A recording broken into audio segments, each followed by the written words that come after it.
Hello বন্ধুরা, আজ আমি তোমাদের জন্য নিয়ে এসেছি এমন এক মুভি যা দেখলে তোমার গায়ের লোম খাড়া হয়ে যাবে। আজ আমরা কথা বলবো পিরানহা 3D মুভিটা নিয়ে। একবার ভাবুন তো, আপনি নীল স্বচ্ছ পানির লেকে মনের আনন্দে সাঁতার কাটছেন, আর আপনার অজান্তেই পানির নিচে হাজার হাজার ক্ষুধার্ত পিরানহা মাছ আপনার দিকে তাকিয়ে আছে।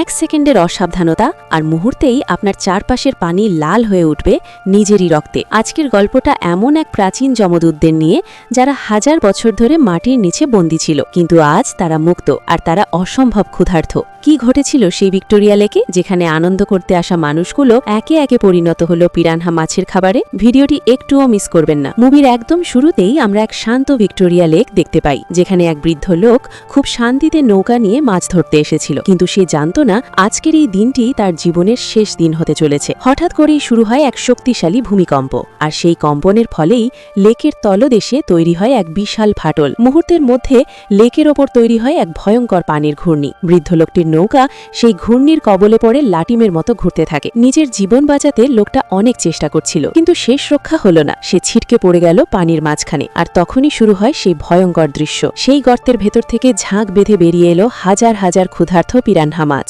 পানিতে পড়া মাত্রই তারা ক্ষুধার্ত দানবের মতো লোকটার ওপর ঝাঁপিয়ে পড়ল। মাত্র কয়েক সেকেন্ডের মধ্যে তারা জ্যান্ত লোকটাকে ছিঁড়ে খুঁড়ে খেয়ে ফেলল। লেকের নীল পানি মুহূর্তেই টকটকে লাল রক্তে ছেয়ে গেল, আর সেখানে সেই মানুষটার শরীরের একটা হাড়ের টুকরো অবশিষ্ট রইল না। এরপর দেখা যায় গতকালকে সেই ভয়ঙ্কর ভূমিকম্প শেষ হতে না হতেই দেখা যায় ভিক্টোরিয়া লেকের দৃশ্য একদম বদলে গেছে। চারদিকে তাকালে দেখা যায় হাজার হাজার স্পিডবোট আর হাজার হাজার মানুষের ভিড়। আসলে তখন চলছিল স্প্রিং ব্রেক বা বসন্তের ছুটি, আর এই ছুটি কাটাতে আর লেকের নীল পানিতে আনন্দ করতে দূর দূরান্ত থেকে মানুষ এখানে জড়ো হয়েছিল। ঠিক এই সময়ই আমাদের দেখা হয় মুভির মেইন ক্যারেক্টার জেকের সাথে। জেক তার স্কুটি নিয়ে সেখানে আসে, এবং হঠাৎ তার দেখা হয়ে যায় তার ক্রাশ বা বান্ধবী কেলির সাথে। তারা যখন দাঁড়িয়ে কথা বলছিল, তখনই সেখানে এন্ট্রি হয় ডেরেক নামে একজন ডাইরেক্টরের। ডেরেকের সাথে ছিল দুইজন সুন্দরী মডেল। তারা এখানে এসেছিল লেকের মাঝখানে একটি অ্যাডাল্ট সিনেমার শুটিং করতে, কিন্তু শুটিং করার জন্য লেকের সেরা জায়গাগুলো ডেরেক চিনত না। জেক যেহেতু এই এলাকারই স্থানীয় ছেলে, তাই ডেরেক তাকে অফার দেয় জেক যদি তাদের গাইড হিসেবে সাহায্য করে তবে তাকে অনেক টাকা দেওয়া হবে। টাকার কথা শুনে জেক লোভ সামলাতে না পেরে রাজি হয়ে যায়। এরপর জ্যাক এগুলো তার মাকে বলে, কিন্তু আসল ঝামেলা ছিল অন্য জায়গায়। জেকের মা ছিলেন ওই শহরের শেরিফ, অর্থাৎ প্রধান পুলিশ অফিসার। তিনি জেককে কড়াভাবে বলে দেয় যে সে যেন তার ছোট ভাই এরিক আর বোন লরাকে চোখে চোখে রাখে এবং বাড়ির বাইরে না যায়। জেক পড়ল মহাবিপদে। একদিকে মায়ের কড়া নির্দেশ, অন্যদিকে পকেটে আসা কাঁচা টাকা আর সুন্দরী মেয়েদের সাথে শুটিংয়ে যাওয়ার সুযোগ। সেদিন রাতের আঁধার নামতেই এক রহস্যময় পরিস্থিতির সৃষ্টি হয়। জেকের মা জুলিকে তার হেডকোয়ার্টার থেকে জানানো হয় যে গত 2 দিন ধরে এক বৃদ্ধ মৎস্যজীবী নিখোঁজ। সেই বৃদ্ধ লোকটির পরিবার ভীষণ চিন্তিত, কারণ ভিক্টোরিয়া লেকে সে মাছ ধরতে গিয়ে আর বাড়ি ফেরেনি। তৎক্ষণাৎ জুলি এবং তার সহকর্মী অফিসার ফ্যালেন সেই ভিক্টোরিয়া লেকের দিকে রওনা হন তদন্তের জন্য। লেকের এক নির্জন জায়গায় তারা সেই বৃদ্ধের স্পিডবোটটি খুঁজে পান, কিন্তু নৌকায় কেউ ছিল না। পুরো এলাকা ছিল একদম নিঝুম। তখন জুলি সাহস করে পানিতে নেমে তল্লাশি শুরু করেন। কিছুক্ষণ খোঁজাখুঁজির পর হঠাৎ যা ঘটল তা দেখে তাদের বুক কেঁপে উঠল। পানির নিচ থেকে সেই বৃদ্ধ লোকটির মৃতদেহ ভেসে উঠল, কিন্তু সেটা কোনো সাধারণ লাশ ছিল না। লাশের অবস্থা এতটাই বিভৎস ছিল যে চেনা দায়। মনে হচ্ছিল কোনো হিংস্র প্রাণী তাকে কয়েক সেকেন্ডের মধ্যে ছিঁড়ে খুঁড়ে সাবার করে দিয়েছে। লাশটির এমন অদ্ভুত অবস্থা দেখে তারা দুজনেই ঘাবড়ে যান। রহস্য উদ্ঘাটন করতে দেরি না করে মৃতদেহটি পোস্টমর্টমের জন্য পাঠিয়ে দেন। কিন্তু জুলি তখনও জানতেন না যে এই লেকের নিচে এমন এক দানব জেগে উঠেছে যার কথা মানুষ কল্পনাও করতে পারবে না। পরদিন ভিক্টোরিয়া লেকের পাড়ে তখন আনন্দের জোয়ার বইছে। হাজার হাজার মানুষ গান বাজনা আর হুল্লোড়ে মেতে আছে। সেই উৎসব দেখে জেকের মনটাও ছটফট করছিল, কিন্তু মায়ের কড়া শাসন ছোট ভাই বোনকে রেখে সে কোথাও যেতে পারবে না। জেক তখন এক বুদ্ধি খাটালো। সে তার ছোট ভাই এরিক আর বোন লরার কাছে গিয়ে তাদের পটিয়ে বলল, দেখো, আমি যদি একটু বাইরে যাই আর তোমরা যদি লক্ষ্মী হয়ে বাসায় থাকো, তবে আমি তোমাদের $100 দেব। $100 কথা শুনে পিচ্চি দুটো তো মহা খুশি। টাকার লোভে এরিক আর লরা রাজি হয়ে গেল এবং কথা দিল তারা বাসায় থাকবে। এরপর জেক নিশ্চিন্তে বাড়ি থেকে বেরিয়ে সোজা চলে গেল লেকের পাড়ে। সেখানে গিয়ে জেকের দেখা হয় তার সুন্দরী বান্ধবী কেলির সাথে। তারা যখন কথা বলছিল ঠিক তখনই সেখানে ডিরেক্টর ডেরেক তার শুটিংয়ের জন্য হাজির হয়। কেলিকে দেখেই ধূর্ত ডিরেক্টরের চোখ চকচক করে ওঠে। সে কেলিকেও শুটিংয়ের জন্য অফার দেয়। কেলি প্রথমে একটু ভাবলেও যখন দেখল জেকও গাইড হিসাবে তাদের সাথে যাচ্ছে তখন সে আর না করল না। জেক আর কেলি দুজনেই রাজি হয়ে গেল। কিন্তু জেক জানত না এই শুটিং তার জীবনের সবচেয়ে ভয়ঙ্কর স্মৃতি হয়ে থাকবে। অন্যদিকে আমরা দেখতে পাই পিচ্চি এরিক আর লরা বাসায় থাকতে থাকতে একদম বোরিং হয়ে পড়ে। একটা ছোট্ট নৌকা নিয়ে সবার নজর এড়িয়ে লেকের মাঝখানে বেরিয়ে পড়ে। তারা জানত না পুরো লেক এখন একটা জ্যান্ত মৃত্যু ফাঁদ। ঠিক একই সময়ে গত রাতের ভূমিকম্পের রহস্য উদ্ঘাটন করতে একটি বিশেষজ্ঞ টিম সেই লেকে আসে। এই টিমের নেতৃত্বে ছিল অভিজ্ঞ নোভাক। পুলিশ জুলিও তাদের সাথে যোগ দেন। নোভাকের টিমের দুইজন ডুবুরি লেকের একদম গভীরে নেমে যায় দেখার জন্য যে আসলে পানির নিচে কি ঘটেছে। লেকের একদম তলদেশে গিয়ে ডুবুরিরা সেই বিশাল ফাটলটা খুঁজে পায়, যা দেখতে অনেকটা অন্ধকার গুহার মতো ছিল। তারা যখন সেই গুহার ভেতরে ঢোকে তখন তাদের টর্চের আলোয় ধরা পড়ে হাজার হাজার অদ্ভুত ডিম। ডিমগুলো দেখে তারা অবাক হয়ে যায়, কারণ এমন জিনিস তারা আগে কখনো দেখেনি। কিন্তু কিছু বুঝে ওঠার আগেই শুরু হয় বিভীষিকা। সেই অন্ধকার গুহা থেকে তীরের মতো ধেয়ে আসে শত শত ক্ষুধার্ত পিরানহা, যারা ডুবুরিদের ওপর পাগলের মতো হামলা চালায়। ওপর থেকে নোভাক কিছু একটা গড়বড় টের পেয়ে সাথে সাথে দড়ি ধরে তাদের টেনে ওপরে তোলার চেষ্টা করে। কিন্তু যখন ডুবুরিদের ওপরে তোলা হলো তখন পুরো বোটের মানুষ আতঙ্কে চিৎকার করে উঠল। তাদের শরীরে শুধু কঙ্কাল আর কিছু হাড় ছাড়া আর কোনো মাংস অবশিষ্ট ছিল না। মাত্র কয়েক সেকেন্ডে পিরানহাগুলো তাদের জ্যান্ত চিবিয়ে খেয়ে ফেলেছে। ঠিক তখনই একটা পিরানহা লাফ দিয়ে তাদের বোটের ওপর উঠে আসে। জুলি আর নোভাক দেরি না করে সেই পিরানহাটিকে একটা পানির জারে বন্দি করে সোজা নিয়ে যায় পিরানহা বিশেষজ্ঞ মিস্টার গুডম্যানের কাছে। গুডম্যান মাছটি দেখে আটকে ওঠেন এবং জানান যে এগুলো কোনো সাধারণ মাছ নয়, এগুলো হলো প্রাগৈতিহাসিক কালের হিংস্র পিরানহা, যারা 20 লাখ বছর আগে বিলুপ্ত হয়ে গিয়েছিল। বিশেষজ্ঞ গুডম্যানের কথা শুনে জুলি আর নোভাকের পায়ের নিচ থেকে মাটি সরে যায়। তারা বুঝতে পারে এই লেকের নিচে এখন কয়েকটা নয় বরং হাজার হাজার ক্ষুধার্ত পিরানহা ওত পেতে আছে।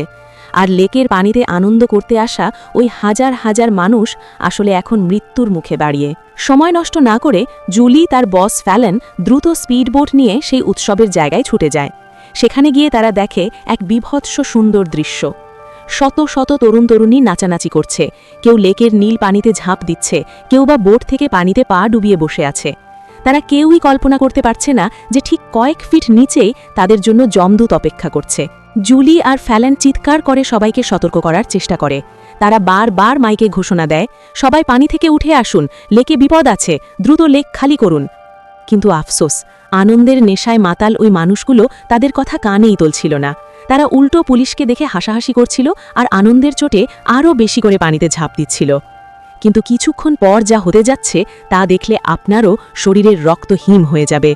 অন্যদিকে শুটিংয়ের নৌকায় যখন আনন্দ চলছিল তখনই জেক হঠাৎ দূরে একটি ছোট নৌকা দেখতে পায়। ভালো করে তাকিয়ে সে চমকে ওঠে, সেখানে তার ছোট ভাই এরিক আর বোন লরা। জেক তাদের ওপর প্রচণ্ড রেগে যায় এবং চিৎকার করে বলে, তোমাদের তো বাড়িতে থাকার কথা ছিল, তোমরা এখানে কেন? জেক বুঝতে পারে বিপদ যে কোনো সময় আসতে পারে, তাই সে তার বান্ধবী কেলিকে বলে, আমাদের এখনই এখান থেকে চলে যেতে হবে। কিন্তু তারা যখন নৌকাটি ঘোরানোর চেষ্টা করে তখনই ঘটে এক বিপত্তি। নৌকার পাখায় কিছু জড়িয়ে যায় এবং নৌকাটি মাঝ লেকে থেমে পড়ে। জেক মরিয়া হয়ে ইঞ্জিন চালানোর চেষ্টা করে, কিন্তু হঠাৎ এক প্রচণ্ড ধাক্কায় নৌকার তলা ফেটে গিয়ে ভেতরে হু হু করে পানি ঢুকতে শুরু করে। সেই ধাক্কায় ডিরেক্টর ডেরেক এবং তার এক ক্রু সদস্য ভারসাম্য হারিয়ে সরাসরি পানিতে পড়ে যায়। পানিতে পড়া মাত্রই শুরু হয় আসল নরক। শত শত পিরানহা সেই ক্রু সদস্যকে ঘিরে ধরে এবং চোখের পলকে তাকে ছিঁড়ে খুঁড়ে খেয়ে ফেলে। ডিরেক্টর ডেরেক প্রাণপণে সাঁতরে নৌকায় ওঠার চেষ্টা করছিল, কিন্তু শিকারীরা তাকে ছাড়েনি। ক্ষুধার্ত পিরানহারা তার শরীরের নিচের অংশ কামড়ে ধরা শুরু করে। নৌকায় থাকা অন্য এক মেয়ে ডেরেককে বেনে তোলার চেষ্টা করে। অনেক কষ্টে তাকে যখন ওপরে তোলা হলো তখন দেখা গেল এক বিভৎস দৃশ্য। ডেরেকের কোমরের নিচ থেকে পায়ের পাতা পর্যন্ত কোনো মাংসই অবশিষ্ট নেই, পিরানহারা সব সাবার করে দিয়েছে। ডেরেক সেখানেই ব্যথায় ছটফট করতে করতে মারা যায়। কিন্তু সবচাইতে বড় বিপদ তখনও বাকি। নৌকার যে অংশটা ফেটে গিয়েছিল সেই নিচতলায় জেকের বান্ধবী কেলি আটকা পড়ে যায়। পানি বাড়তে থাকায় কেলি এখন মৃত্যুর প্রহর গুনছে, কারণ পানি বাড়লে পিরানহারাও সেখানে ঢুকে পড়বে আর কেলিকে জ্যান্ত খেয়ে ফেলবে। এদিকে দেখা যায় লেকের নীল স্বচ্ছ পানির নিচে যখন হাজার হাজার পিরানহা তীরের মতো ধেয়ে এলো, তখন কেউ কল্পনাও করেনি কি ঘটতে যাচ্ছে। হঠাৎ করেই আনন্দ উল্লাস বদলে গেল সবার চিৎকারে। লেকের মাঝখানে যারা নাচানাচি করছিল বা সাঁতার কাটছিল, পিরানহারা তাদের ওপর পঙ্গপালের মতো ঝাঁপিয়ে পড়ল। মুহূর্তের মধ্যে লেকের শান্ত নীল পানি টকটকে লাল রক্তে পরিণত হল। চারদিকে শুধু মানুষের কাটা হাত পা আর আধ খাওয়া শরীরের বীভৎস দৃশ্য। কেউ তার পা হারিয়ে চিৎকার করছে, কেউ বা নিজের চোখের সামনে প্রিয়জনকে তলিয়ে যেতে দেখছে। জুলি এবং অফিসার ফ্যালেন প্রাণপ্রণে চেষ্টা করছিলেন মানুষগুলোকে পানি থেকে টেনে বোটে তুলতে, কিন্তু পিরানহারা এতই ক্ষিপ্র ছিল যে তারা বোটে ওঠার আগেই মানুষের শরীরের মাংস খুবলে নিচ্ছিল। সেই উৎসবের জায়গাটা যেন এক নিমিষেই বিশাল এক কসাইখানায় পরিণত হল। এদিকে মাঝ লেকে আটকা পড়া জেক দেখল তার নৌকাটি প্রায় ডুবে যাচ্ছে। একদিকে তার ছোট ভাই বোন লরা আর অন্যদিকে তার বান্ধবী কেলি নিজের কেবিনে পানির নিচে আটকে আছে। যে কোনো মুহূর্তে পিরানহারা তাদের ছিঁড়ে খাবে। কোনো উপায় না দেখে জেক কাঁপা কাঁপা হাতে তার মা অর্থাৎ জুলিকে ফোন করে। ফোনের ওপাশ থেকে জেকের আর্তনাদ শুনে জুলির বুক ফেটে যায়। সে বুঝতে পারে তার নিজের সন্তানেরা এখন মৃত্যুর দোরগোড়ায়। জুলি দেরি না করে নোভাককে সাথে নিয়ে দ্রুত স্পিডবোট চালিয়ে জেকদের উদ্ধারের জন্য রওনা হয়। জুলি যখন ঘটনাস্থলে পৌঁছালেন, তিনি দেখলেন জেকের বোটটি তলিয়ে যাচ্ছে। চারিপাশে বড় বড় পাথর, তাই জুলির স্পিডবোটটি জেকের বোটের একদম কাছে নেওয়া সম্ভব ছিল না। একটু ভুল হলেই ইঞ্জিন বিকল হতে পারে। বাধ্য হয়ে জুলি এক দুঃসাহসী সিদ্ধান্ত নিলেন। তিনি নিজের বোট থেকে জেকের বোট পর্যন্ত একটি মজবুত দড়ি বা রশি ছড়ে দিলেন।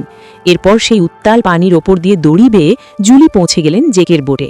নিজের সন্তানদের দেখে জুলি আবেগপ্রবণ হয়ে পড়লেও সময় ছিল খুব কম। জুলি দ্রুত তার দুই সন্তান এরিক ও লরা এবং বোটে থাকা অন্য মেয়েটিকে দড়ি বেয়ে স্পিড বোটে চলে যেতে বলেন। এরপর জুলি জেককে বললেন চলে আসতে, কিন্তু জেক তার বান্ধবীকে ফেলে যেতে রাজি হল না। সে চিৎকার করে বলল, মা, কেলি নিচে আটকা পড়ে আছে, আমি ওকে ছাড়া যাব না, তুমি ওদের নিয়ে যাও, আমি কেলিকে বাঁচানোর একটা ব্যবস্থা করছি। এই জীবন মৃত্যুর লড়াইয়ের মাঝেই ঘটে গেল এক ভয়ঙ্কর দুর্ঘটনা। দড়ি বেয়ে যখন সেই মেয়েটি পার হচ্ছিল, তখন অতিরিক্ত ভারের কারণে দড়িটি পানির খুব কাছাকাছি ঝুঁকে পড়ে। আর ঠিক তখনই পিরানহা পানির ওপর লাফিয়ে উঠে মেয়েটির ওপর হামলা শুরু করে। আক্রমণ এতই তীব্র ছিল যে মেয়েটি দড়ি ধরে রাখতে পারল না। সে সরাসরি পড়ে গেল সেই রক্তপিপাসু পিরানহাদের মাঝখানে। এক মুহূর্তের চিৎকার, আর তারপর সব শেষ। কয়েক সেকেন্ডের মধ্যে পিরানহারা মেয়েটিকে জ্যান্ত সাবার করে দিল। জুলি তার সন্তানদের নিয়ে কোনো মতে নিজের বোটে ফিরে এলেন, কিন্তু তার চোখ তখন জেকের দিকে, যে নিজের জীবন বাজি রেখে কেলিকে বাঁচানোর চেষ্টা করছে। জেক বুঝতে পারল কেলিকে বাঁচাতে হলে পিরানহাদের নজর অন্যদিকে সরাতে হবে। সে এক দুঃসাহসী আর কিছুটা নিষ্ঠুর বুদ্ধি খাটালো। বোটে পড়ে থাকা সেই মৃত ডাইরেক্টরের শরীরটাকে সে টোপ হিসেবে ব্যবহার করার সিদ্ধান্ত নিল। জেক নিজের কোমরে একটি শক্ত দড়ি বাঁধল, যার অন্য প্রান্তটা ছিল তার মায়ের স্পিড বোটে। এরপর সে ডাইরেক্টরের মৃতদেহটি পানির একদিকে ছুঁড়ে ফেলল। মুহূর্তের মধ্যে লেকের সব পিরানহা সেই মরদেহের ওপর ঝাঁপিয়ে পড়ল।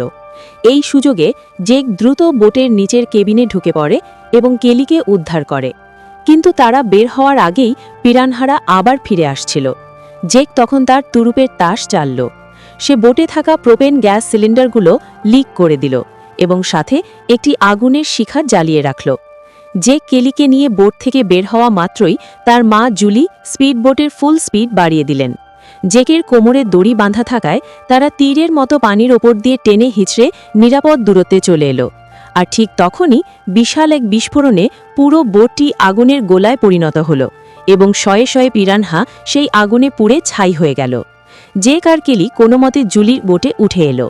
তারা হাঁপাতে হাঁপাতে ভাবল, যাক, শেষ পর্যন্ত জমদূতগুলোর হাত থেকে তারা রক্ষা পেল। চারদিকে তখন এক অদ্ভুত নীরবতা। তারা মনে করেছিল সব বিপদ কেটে গেছে। কিন্তু ঠিক সেই মুহূর্তে জুলির ফোনে সেই গবেষক মিস্টার গুডম্যানের ফোন এলো। গুডম্যানের গলার স্বর কাঁপছিল। ভয় ভয় বলে, শোনো, আমরা এখন পর্যন্ত যে পিরানহাগুলোকে দেখেছি সেগুলো কেবল বাচ্চা ছিল, তাদের প্রজনন অঙ্গ তখনও পুরোপুরি তৈরি হয়নি। তার মানে এদের বাবা মায়েরা এখনও পানির নিচেই আছে। এই কথা শুনে জুলির রক্ত হিম হয়ে গেল। তার মানে এতক্ষণ তারা যে হাজার হাজার পিরানহার সাথে লড়াই করল, সেগুলো ছিল কেবল শুরু, শেষ তো এখনও বাকি। তখন জুলির সাথে থাকা সেই সাহসী নোভাক কিছু বুঝে ওঠার আগেই পানির নিচ থেকে এক বিশাল আকারের পিরানহা লাফ দিয়ে ওপরে উঠে এলো। সেই দানবীয় মাছটি এক নিমিষেই নোভাককে কামড়ে ধরে পানির নিচে তলিয়ে নিয়ে গেল। সবাই কিছু করার সুযোগ পাওয়ার আগেই শান্ত লেকের পানি আবারও টকটকে লাল হয়ে উঠল। এটা দেখে মনে হলো এই মুভির হয়তো দ্বিতীয় পর্ব আছে। দ্বিতীয় পর্বটি আমরা এখনো পাইনি, পেলে সেটা নিয়ে হাজির হব। আর এভাবেই এক চরম আতঙ্ক আর রহস্য রেখে শেষ হয় পিরানহা 3D মুভিটি। তো বন্ধুরা, মানুষের সামান্য অসাবধানতা আর প্রকৃতির রহস্য যে কতটা ভয়ঙ্কর হতে পারে এই মুভিটি তার প্রমাণ। ভিডিওটি ভালো লাগলে লাইক দাও, আর এই পিরানহাদের হাত থেকে বাঁচতে হলে তুমি কি করতে তা কমেন্টে জানাও। আর হ্যাঁ, সাবস্ক্রাইব করতে ভুলো না। দেখা হবে পরের মুভি রিভিউতে।